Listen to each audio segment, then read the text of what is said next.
Welcome to Charul Hindi academy. सभी साथियों का चारुल हिंदी एकेडमी में स्वागत है।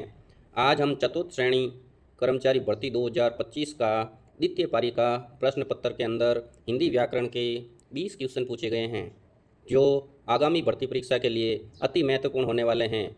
आगामी मुख्य दो भर्ती परीक्षाएँ, पहली भर्ती परीक्षाएँ रीट मेन एग्ज़ाम 2026, दूसरा हाईकोर्ट 4th ग्रेड एग्ज़ाम।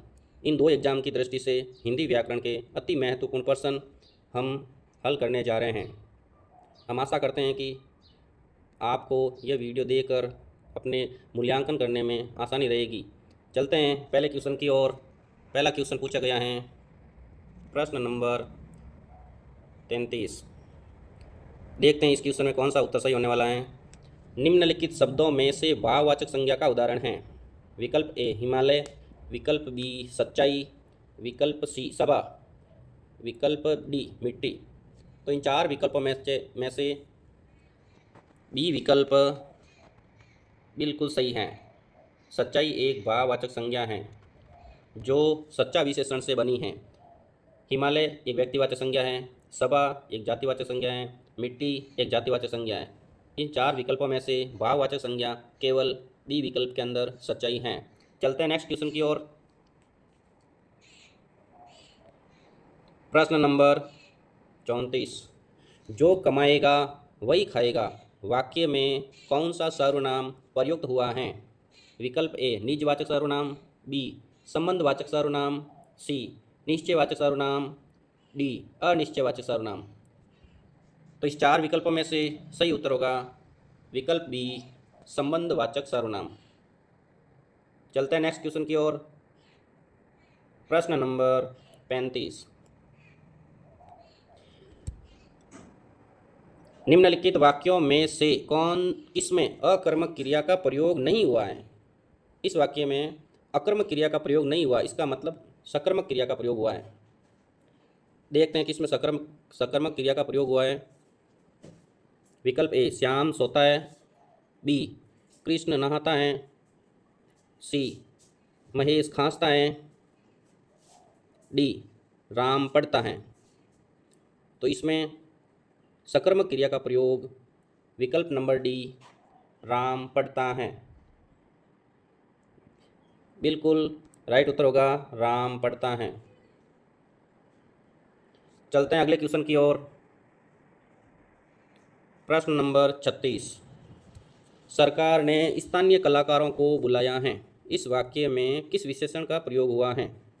विकल्प ए संख्यावाची विशेषण, बी सार्वनामिक विशेषण, सी गुणवाचक विशेषण, डी परिमाणवाचक विशेषण। तो इस प्रश्न का सही उत्तर होगा सरकार ने स्थानीय कलाकारों को बुलाया है। तो कलाकारों की विशेषता बताइए स्थानीय, तो यहाँ पर होगा विकल्प नंबर सी गुणवाचक विशेषण। चलते हैं अगले क्वेश्चन की ओर। प्रश्न नंबर 37।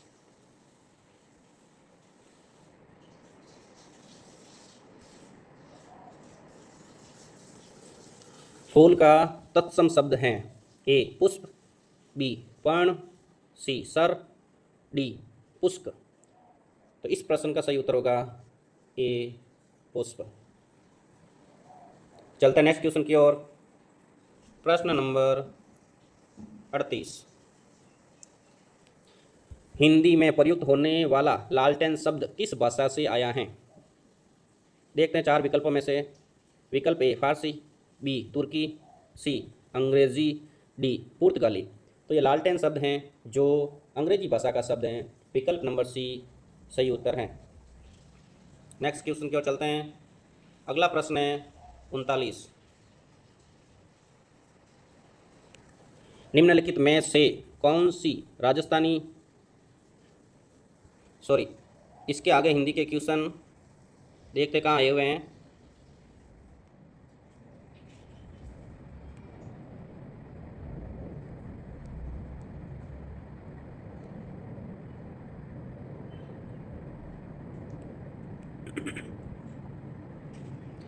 प्रश्न नंबर 80। सूची फर्स्ट में दिए गए शब्दों का मिलान सूची सेकंड में दी गई उनकी उपयुक्त संधि के साथ कीजिए। सूची फर्स्ट, सूची सेकंड। इधर संधि युक्त शब्द दे रखे हैं, इधर संधि का नाम दे रखा है, हम इनको मिलान करना है। यद्यपि, यदि प्लस अपि, इसको मिलान करेंगे यण संधि से, तो यण संधि है विकल्प नंबर 2 के अंदर। विद्यार्थी, विद्या प्लस अर्थी, विद्या प्लस अर्थी तो होगी कौन सी संधि? दीर्घ संधि। इसको मिलान करेंगे बी को 4 से। विकल्प सी निश्चय, नी विसर्ग चय, तो सी का मिलान करेंगे विसर्ग संधि से। संगम, सम प्लस गम व्यंजन संधि, तो डी का मिलान करेंगे व्यंजन संधि से। तो इसी प्रकार से ए के अंदर 2, बी के अंदर 4, सी के अंदर 1, डी के अंदर 3, तो 2 4 1 3, 2 1 4 3, 2 2 1 4 3,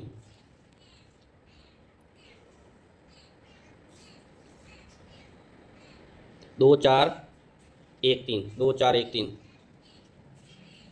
2 4 1 3, विकल्प नंबर सी राइट उत्तर। चलते हैं नेक्स्ट क्वेश्चन की ओर।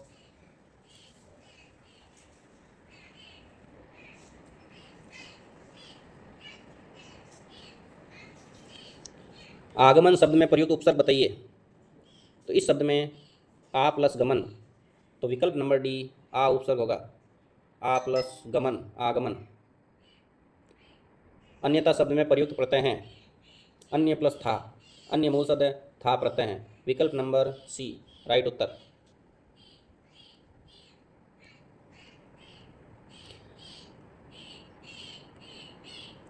निम्नलिखित में से बुद्धि का पर्यायवाची शब्द नहीं है।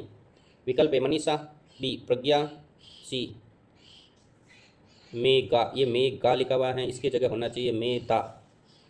विकल्प डी यामिनी, तो यामिनी रात का पर्यायवाची शब्द है, तो सही उत्तर हो जाएगा विकल्प नंबर डी यामिनी रात का पर्यायवाची है, न कि बुद्धि का। प्रश्न नंबर 84, अग्रज शब्द के लिए प्रयुक्त होने वाला विलोम शब्द है। अग्रज जिसका जन्म पहले हुआ हो, तो इसका विलोम शब्द होगा अनुज जिसका जन्म बाद में हुआ हो, विकल्प नंबर बी राइट आंसर। चलते हैं अगले प्रश्न की ओर।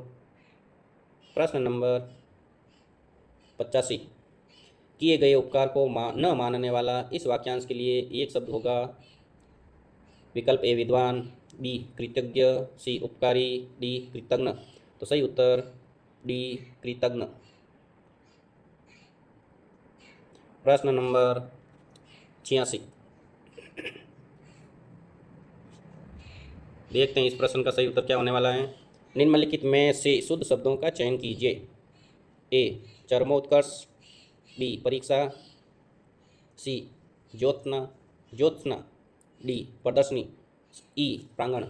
तो इस प्रश्न के अंदर केवल 2 शब्द ही शुद्ध हैं, वो हैं विकल्प नंबर एक तो है ए चरमोत्कर्ष शुद्ध है, दूसरा प्रदर्शनी शुद्ध है। ए और डी किस विकल्प के अंदर हैं? विकल्प नंबर बी राइट आंसर।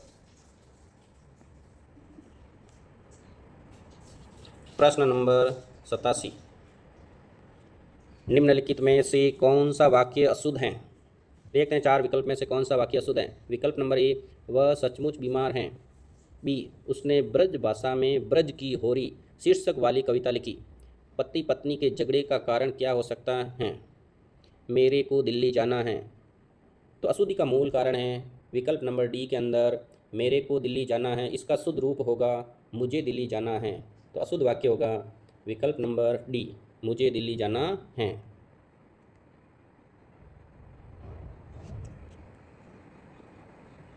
प्रश्न नंबर 88, निम्नलिखित में से कौन सा वाक्य संदिग्ध वर्तमान काल का उदाहरण है? विकल्प ए मैं यहाँ सुबह से बैठा हूँ, विकल्प बी पुलिस बदमाश का पीछा कर रही है, सी सीतामंडी में बाढ़ आ रही होगी, डी चौकीदार पहरा दे रहा है। इस 4 विकल्प में से संदिग्ध वर्तमान काल का उदाहरण विकल्प नंबर सी सीतामंडी में बाढ़ आ रही होगी, यह संदिग्ध वर्तमान काल का उदाहरण है। प्रश्न नंबर 89, खरी खोटी सुनाना मुहावरे का अर्थ है। ए याचना करना, बी खुशामद करना, सी भला बुरा कहना, डी खूब तारीफ करना। तो इस मुहावरे का अर्थ है विकल्प नंबर सी, भला बुरा कहना। राइट उत्तर भला बुरा कहना। प्रश्न नंबर 90। प्रश्न नंबर 90।